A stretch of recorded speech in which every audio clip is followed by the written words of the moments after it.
Acara ini didukung oleh Desa Pay, cashless-nya kerabat desa Indonesia. Kalau seperti sarana pendidikan ini sebetulnya rekomendasinya mudah ini. Yang pertama, yang bagian kolom kondisi bangunan. Kalau kondisi bangunannya itu rusak, sudah pasti itu rekomendasinya akan menyatakan supaya ada rehabilitasi terhadap bangunan. Kemudian soal pemilik ini menjadi penting karena di beberapa tahun terakhir ini bagaimana muncul pertanyaan bagaimana merehabilitasi pos PAUD, tapi itu sebetulnya bukan milik desa. Kemudian itu jadi perbincangan panjang apakah perlu didanai dana desa atau tidak. Memang persoalannya adalah apakah itu milik publik sehingga bisa dikelola publik atau dengan skema lain. Padat karya tunai desa ekonomi produktif memberikan skema bahwa bisa saja itu milik non publik, milik privat, tapi yang mengelola bukan desa, tapi yang mengelola adalah BUMDes. Jadi memang ada beberapa hal yang bisa dilakukan. Bisa pula misalnya kalau Gus Halim sudah menyampaikan semua yang berkaitan dengan ekonomi di desa supaya bisa didanai dana desa sebagai badan publik adalah BUMDes. Untuk yang sosial yang bukan ekonomi, itu yang digulirkan adalah posyandu. Posyandu bukan sebagai meluaskan arti posyandu bukan hanya sebagai pelayanan kesehatan, tapi terutama benar-benar sesuai namanya, jadi pos pelayanan terpadu bagi warga desa. Tidak hanya kesehatan, tapi itu adalah lembaga kemasyarakatan di desa yang bisa digunakan oleh pemerintah desa untuk menjalankan berbagai hal yang sifatnya itu non ekonomi, jadi sosial, terutama sosial, dan kemudian nanti ada aspek-aspek yang lain. Jadi soal kepemilikan itu pentingnya untuk atribut untuk mengecek itu. Jadi kalau desa itu tidak ada misalnya belum ada PAUD yang dikembangkan oleh pemerintah desa, maka untuk PAUD yang dikembangkan oleh warga itu cara pengelolaannya seperti tadi supaya bisa didukung dengan dana desa. Kemudian jumlah guru dan murid ini untuk melihat perbandingan sesuai yang dibutuhkan oleh Kemendikbud. Di situ melihat kalau satu rombongan belajar misalnya berapa orang dan sebagainya, ini tentu saja sangat dinamis sesuai putusan dari Kementerian Pendidikan dan Kebudayaan.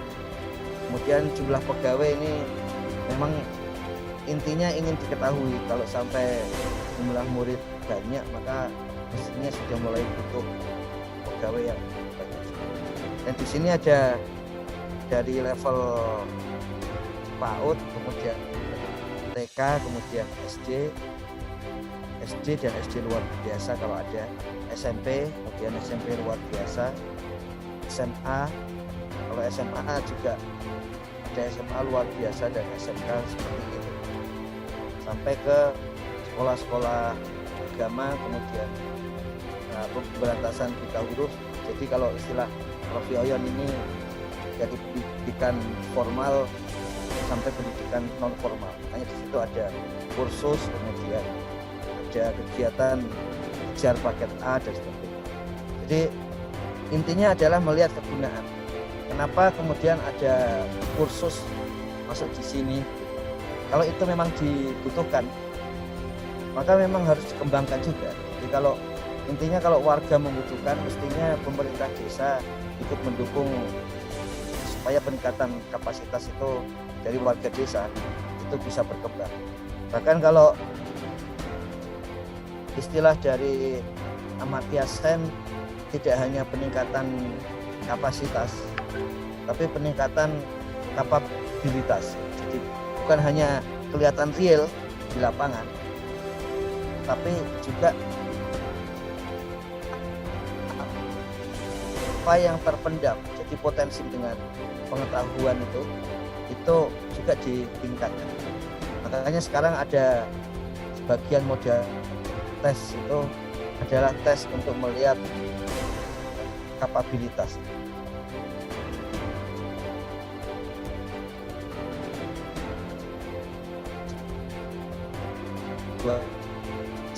Bahasa Indonesia itu melihat kapabilitas jika orang atau lulusan SMA ini akan diterima perguruan tinggi, apakah dia akan tahan dengan berbagai tekanan untuk meningkatkan ilmu pengetahuan. Jadi ada tidak hanya kapasitas tapi juga kapabilitas. Dan di desa juga sama demikian. Makanya contoh yang paling mudah ya, kalau kemudian ada layanan peningkatan kapasitas paralegal bagi desa. Yang kalau kita lihat dari jajak pendapat itu perangkat desa juga menempati persentase kebutuhan yang tinggi dari jajak legal, dari jajak pendapat di TV desa itu. Artinya kan memang desa membutuhkan. Jadi perangkat desa kemudian tenaga pendamping profesional itu jelas membutuhkan pelatihan paralegal. Maka siapapun yang mendukung itu ya harus ikut serta mendukung pelatihan seperti itu.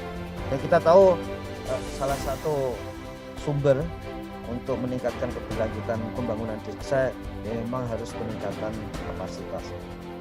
Nah kemudian di bagian kesehatan ini juga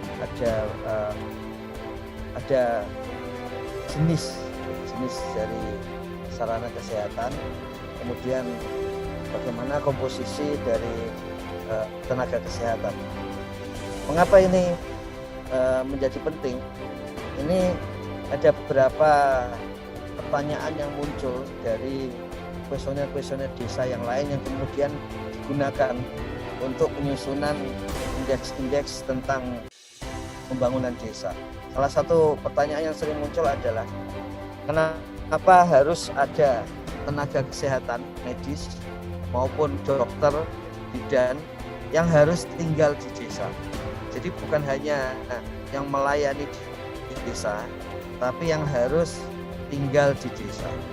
Karena dari sisi anggaran mudah, tapi membuat tenaga kesehatan itu agar bisa tinggal di tiap desa di Indonesia itu sulit. Karena memang jumlahnya terbatas. Jadi jumlah dokter dibanding yang bisa tinggal di desa-desa itu lebih terbatas lagi. Makanya usulan dari daerah dan dari desa, bagaimana kalau yang dilihat bukan tinggal di desa, tetapi ada tenaga medis yang melayani desa secara kontinu.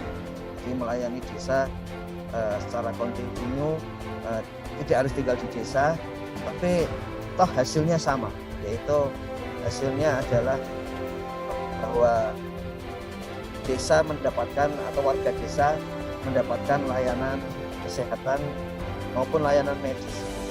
Jadi rumah sakit, kemudian puskesmas yang ada di luar desa gitu, atau mungkin desa di mana di situ ada puskesmas, maka di situ kita akan mulai bisa melihat indikasi apakah ada tenaga kesehatan yang datang ke desa.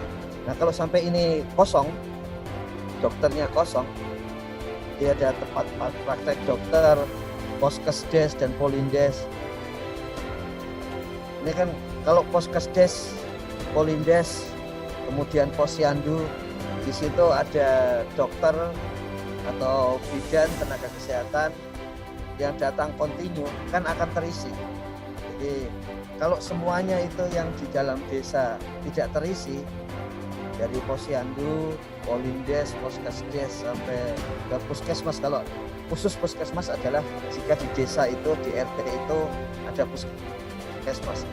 Jadi kalau sampai nanti hitungannya desa ini di dalam kumulasi RT di satu desa itu sama sekali tidak ada, maka rekomendasinya adalah untuk menyediakan dan menganggarkan, berarti ya, menganggarkan dokter dan tenaga medis supaya bisa melayani warga desa yang ada di desa. Jadi indikasinya seperti itu, sehingga akan lebih real untuk melihat bukan selalu harus tinggal di desa, tetapi tenaga kesehatan dan tenaga medis itu memang melayani desa.